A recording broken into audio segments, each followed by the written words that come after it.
तो हम फिर से लेकर आ चुके हैं आप लोगों के लिए सुबह की सभी ताज़ा और बड़ी खबरें।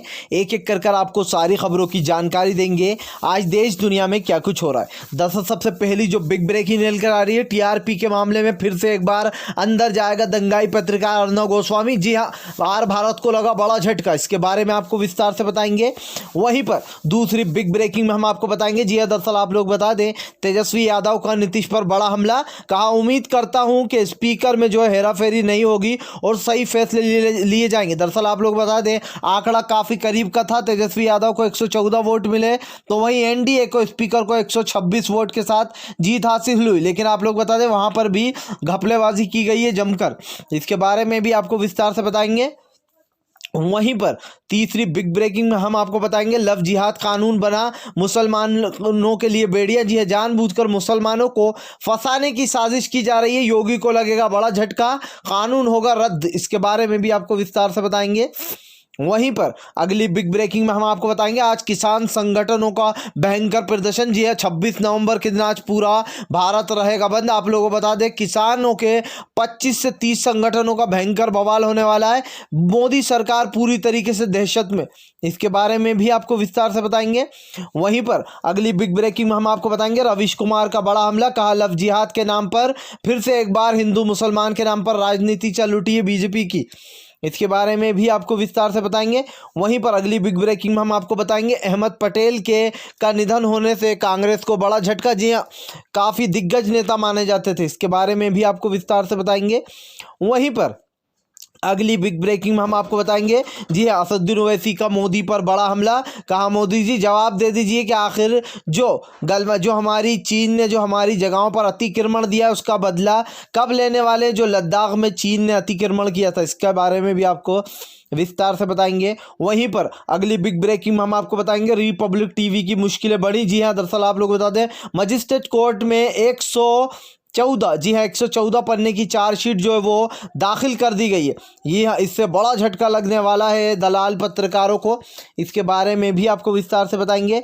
वहीं पर अगली बिग ब्रेकिंग में हम आपको बताएंगे, जी हाँ, लव जिहाद के खिलाफ राष्ट्रपति को लिखा गया पत्र। कहा, ये हिंदू मुसलमान में लड़ाई करने का दूसरा तरीका ढूंढ रही है बीजेपी, इसको तुरंत तत्काल में होना चाहिए रद्द। जी हाँ, 10 साल 5 साल की सजा बताई जा रही है और इस पर जुर्माना भी लग सकता है। यानी कि जानबूझकर बीजेपी की नई चाल आ गई है सामने। वहीं पर अगली बिग ब्रेकिंग में हम आपको बताएंगे, ममता बनर्जी का मोदी सरकार पर बड़ा हमला।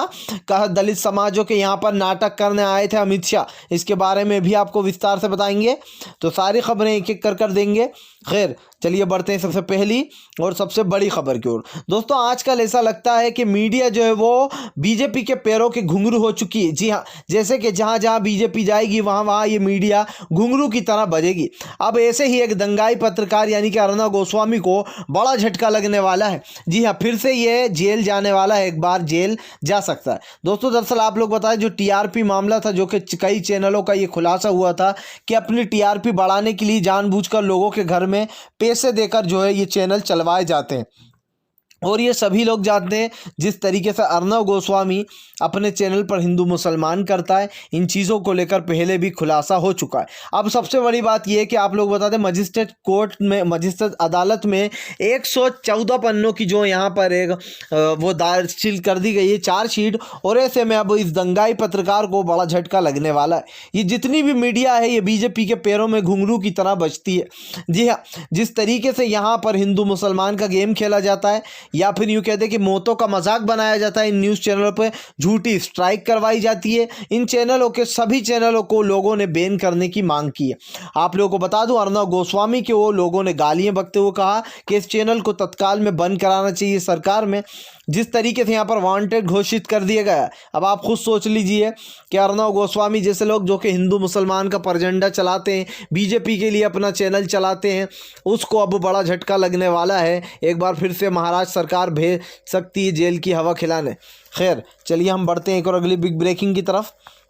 बता दें आप लोगों को अगली जो बड़ी खबर निकल कर आ रही, जी हाँ, दरअसल आप लोग बताएं एक बार फिर से भड़के तेजस्वी यादव, कहा हर जगह घोटाला हो रहा है, अब सदन में भी घोटाले हो रहा है। दरअसल आप लोग बता दें नीतीश जो है सदन का हिस्सा नहीं थे, ऐसे में तेजस्वी यादव ने कहा कि नीतीश को सदन से बाहर निकालना चाहिए, वो इस सदन का हिस्सा नहीं है। ऐसे में आप लोगों को बता दें मामला काफ़ी घेमा घेमी हो गई और ऐसे में जो आरजेडी के प्रत्याशी थे वो काफ़ी ज़्यादा गुस्सा भी हुए। वहीं दूसरी तरफ तेजस्वी यादव ने कहा कि यहाँ पर भी जो है वोटों में धांधली चल रही है। जी हाँ, हमें जो है हम जीत चुके थे, उसके बावजूद भी हमें हराया गया और यहाँ पर भी सेम टू सेम वही हुआ। अब ऐसे में आप लोग बता दें, हालांकि तेजस्वी यादव ने उन्हें बधाई देते हुए कहा कि मैं उम्मीद करता हूँ कि सदन में जो है यहाँ पर सभी की बातें सुनी जाएंगी और जो है यहाँ पर विपक्ष की बातों को भी सुनने की हिम्मत रखेंगे नीतीश जी। जी हाँ, यानी कि यहाँ पर कुल मिलाकर बात यह है कि तेजस्वी यादव ने बड़ा हमला बोलते हुए कहा कि उन्हें तो घपले की बू आ रही है और यहाँ पर भी अब क्या होगा, सदन में भी अगर न्याय नहीं मिलेगा तो फिर हमारा सदन में आना ही बेकार है। खैर चलिए हम बढ़ते हैं एक और अगली बिग ब्रेकिंग की तरफ। बता दें आप लोगों को अगली जो बड़ी खबर निकल कर आ रही है, रवीश कुमार का बड़ा हमला। जी हाँ, कहा गोदी मीडिया के साथ आजकल न जाने मुद्दों की बात पर क्यों बात नहीं करती बीजेपी की सरकार, लव जिहाद जैसे मुद्दे को बड़ा बनाया जा रहा है। दोस्तों ये मानो जब से लव जिहाद का कानून निकाल कर लाए हैं, हर कोई गोदी मीडिया पर ये लव जिहाद चल रहा है। लव जिहाद जैसी कोई चीज़ नहीं है। जैसे कि इलाहाबाद हाई कोर्ट ने फटकार लगाई थी, अब उस पर बहुत अच्छी बात बोल गए रवीश कुमार साहब कि यहाँ पर अब फिर से बीजेपी की एक बार हिंदू मुसलमान वाली प्रतिक्रिया शुरू हो चुकी है। जिस तरीके से CAA और NRC लाया जा रहा था मुसलमानों को परेशान करने के लिए, अब ये लव जिहाद लाया गया। सपोज़ अगर कोई हिंदू लड़की किसी मुसलमान लड़के से शादी करना चाहती है, और इसमें ये आप भी जानते हैं कि प्यार में कोई नफ़रत नहीं होती है, प्यार प्यार होता है। ऐसे में इस चीज़ को भी अब जो यहाँ पर एक जुर्म का नाम दिया जा रहा है। कहा जा रहा है कि अगर धर्म परिवर्तन होगा तो पहले 2 महीने पहले दिया जाएगा ये वो 10 कर्म। लेकिन सबसे बड़ी बात यह कि अब इस लव जिहाद कानून के खिलाफ रवीश कुमार ने बड़ा हमला बोलते हुए कहा कि आज मोदी सरकार मुद्दों से भटका रही है लोगों को। जी हाँ, आज बात होना चाहिए कोरोना के बारे में, किस तरीके से एक के बाद एक बड़े केस बढ़ते चले जा रहा है। आज बात होना चाहिए मुद्दों पर, लेकिन मुद्दों को छोड़कर जो यहाँ पर सरकार फालतू के धत्कर्मों में लगी है।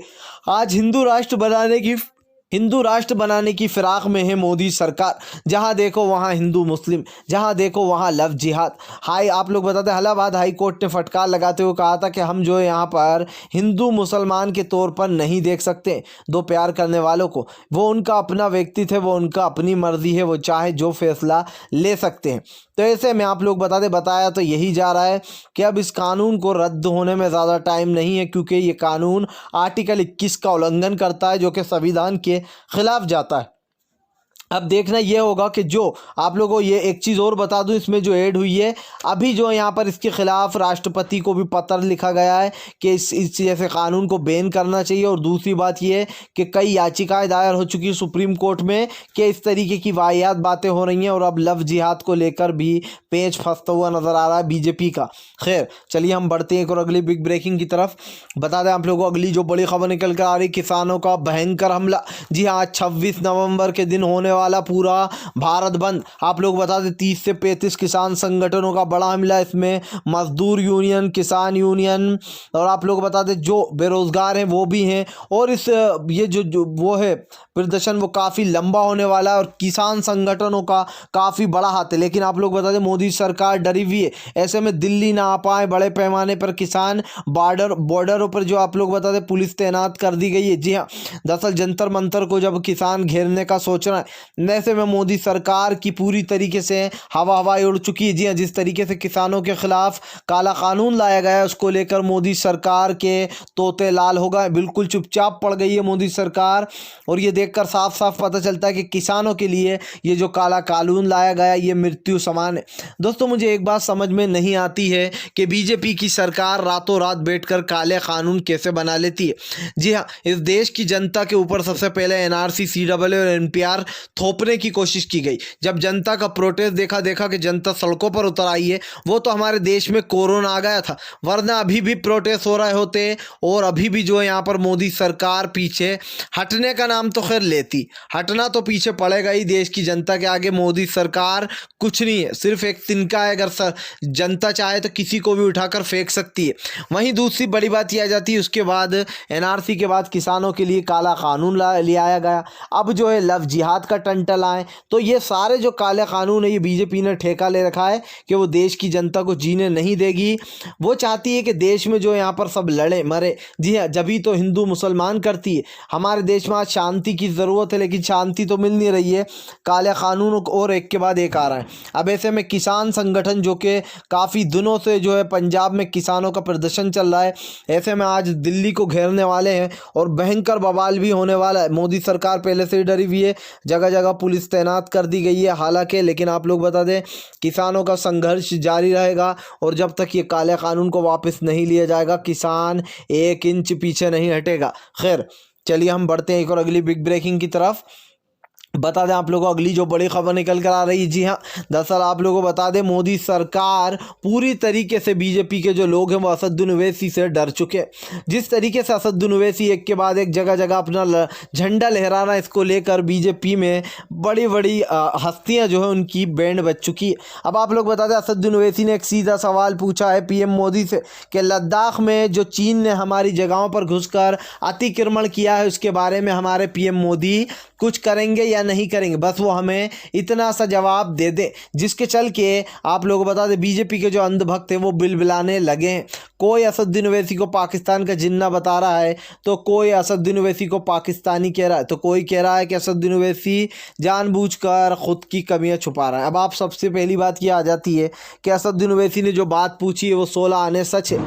ये बात राहुल गांधी 1000 बार पूछ चुके हैं कि पीएम मोदी जी एक बात बताइए, आप चीन के आगे घुटने क्यों टेकते आ रहे हैं? जी हाँ, क्यों टेकते जा रहे हैं? और सबसे बड़ी बात यह है कि चीन को अभी तक कोई जवाब क्यों नहीं दिया गया हमारी तरफ से।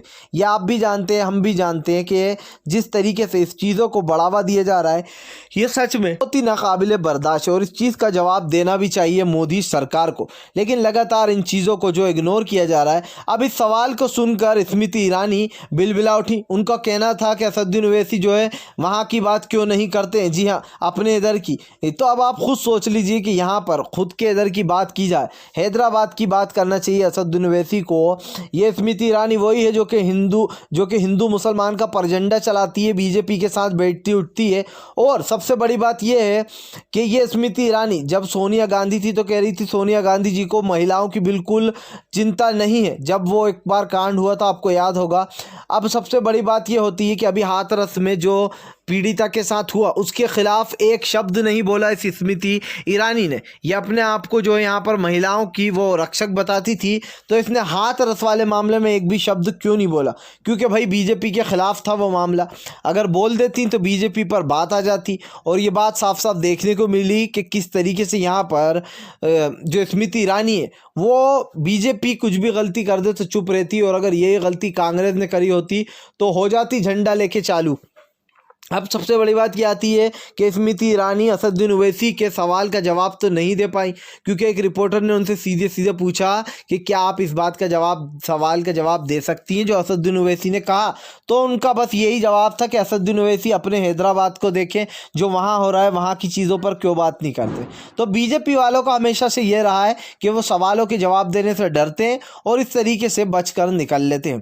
खैर चलिए हम बढ़ते हैं एक और अगली बिग ब्रेकिंग की तरफ। बता दें आप लोग को अगली जो बड़ी खबर निकल कर आ रही, जी हाँ, भारत को हिंदू राष्ट्र बनाने की तैयारी में गोदी मीडिया। दरअसल आप लोग बता दें एक अखबार ने हिंदू राष्ट्र का विज्ञापन छाप डाला, जिसको लेकर भयंकर हंगामा हो रहा है। लोगों का कहना आज गोदी मीडिया जो है वो लगातार पैसों के लिए कुछ भी करने को तैयार है। जी हाँ, जो बीजेपी की सरकार कहती है ये गोदी मीडिया वो ही कर देती है। एक अखबार में आप लोग बता दें हिंदू राष्ट्र का वाद छापा गया, जहाँ पर जो लोग भी बीजेपी के अगेंस्ट से उन लोगों को देशद्रोही बताया गया। अब आप सोच लीजिए, जितनी भी पार्टी हैं वो इनके हिसाब से देशद्रोही हैं। अगर यहाँ पर उमर अब्दुल्ला का साथ या जिस तरीके से कांग्रेस देती या फिर महबूबा मुफ्ती के साथ खड़ी हो जाती हैं तो वो देशद्रोही हो जाती हैं। और जब यही लोग लद्दाख में गठबंधन कर लेते हैं उमर अब्दुल्ला के साथ, जी हाँ, फारूक अब्दुल्ला के साथ, तो इनको बेकार नहीं लगता। तब ये जो है यहाँ पर, तब ये वो नहीं होते देश विरोधी, तब ये देश सहयोगी होते। तो आप खुद सोच लीजिए कि दूसरे के लिए अलग कानून और खुद के लिए अलग कानून। ये साफ साफ दिखाई दे रहा है कि किस तरीके से बीजेपी की जो सरकार है खास कर वो हिंदू मुसलमान का परझंडा लेकर चल रही है और जो यहाँ पर फालतू के मुद्दों को बनाया जा रहा है। अब आप खुद सोच सकते हैं कि आज देश में किस तरीके से हिंदू मुसलमान के नाम पर नफरत फैलाई जा रही है, टीआरपी के नाम पर घोटाले किए जा रहे हैं, लव जिहाद जैसे बकवास चीज़ों को बढ़ावा दिया जा रहा है। और ये सब कौन कर रहा है? सिर्फ और सिर्फ बीजेपी की सरकार। अब देखिए जीत कैसे रही है ये तो यही जानती है, लेकिन आने वाले समय में अगर पीएम मोदी को पद से हटाया नहीं गया तो आप एक बात सोच लीजिएगा कि ये देश बस अब बर्बादी की ओर बढ़ चलेगा। जी हाँ, 2024 आप सभी के पास आखिरी मौका है पीएम को उसकी कुर्सी से फेंकने का। खैर, अगर आप भी शांतिपूर्ण ढंग से पीएम की इन सभी गलत नीतियों का दिल से विरोध करते हो तो इस वीडियो को दिल से लाइक करके हमारे चैनल को सब्सक्राइब करके अपना समर्थन ज़रूर दर्ज कराएं, क्योंकि हम एक ऐसे निष्पक्ष पत्रकार हैं जो कि आप तक सिर्फ सच और सच पहुंचाने की कोशिश करते हैं। तो हम मिलेंगे आपसे नेक्स्ट वीडियो में, तब तक के लिए वंदे मातरम। जय